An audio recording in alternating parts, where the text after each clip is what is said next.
Day 2 of my solo trip to Belize, and today we are doing a day trip to Key Calker. Ride to the ferry port from my hotel was only about 5 to 10 minutes, and it took me about 30 minutes to get to Key Calker from the San Pedro port. They have ferries that head out to Key Calker every single hour, and they return every single hour, and the round trip ticket was about $40 US. I tried to maximize my time in Key Calker, being that I was only here for the day. However, I wish I would have spent around 2 or 3 days on the island and got a resort here for the first half of my trip. The first thing I did was eat at this restaurant called Ice and Beans, and when I tell you, the breakfast was so good. They also had some dogs roaming around, which I did feed and pet, and then I kind of just explored the island as soon as I was done with my food. So unlike San Pedro, you don't actually need a golf cart to get around. You can walk everywhere. I took a second to just relax by the beach, people watch, and just meditate and be in my own world. And before you know it, it was time for my tour, and I booked with Easy Boy Excursions. So for this tour, I had a chance to snorkel, swim with sharks, feed tarpons, and also see some stingrays and some fish. This was a pretty intimate activity. We had about 7 people, including myself, and then we had 2 hosts. I'm not gonna lie, y'all, doing something like this was well out of my comfort zone, but I'm so happy I stepped out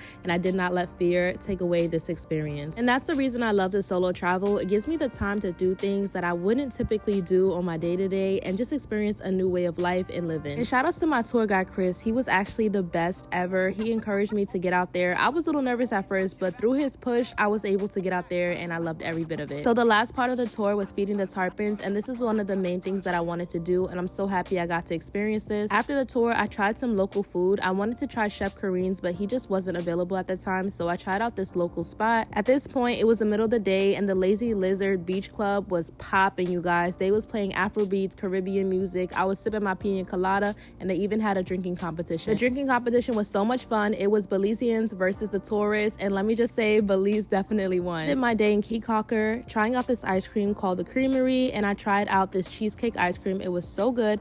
And then I got on the ferry and I headed back to San Pedro. Later that night, I tried out a restaurant nearby my hotel, and I wasn't gonna go, but I'm so happy I went because the food is bomb. I'm gonna create a separate video on this restaurant because it was so good, but they surprised me with some happy birthday flowers. So this was the night going into my birthday, and the whole restaurant sung me happy birthday, and I was just so happy. This was so unexpected. I got some key lime pie and some sprinklers, and everybody was just cheering me on. Shout out to the restaurant staff who made my birthday so special. This was honestly one of the best days ever.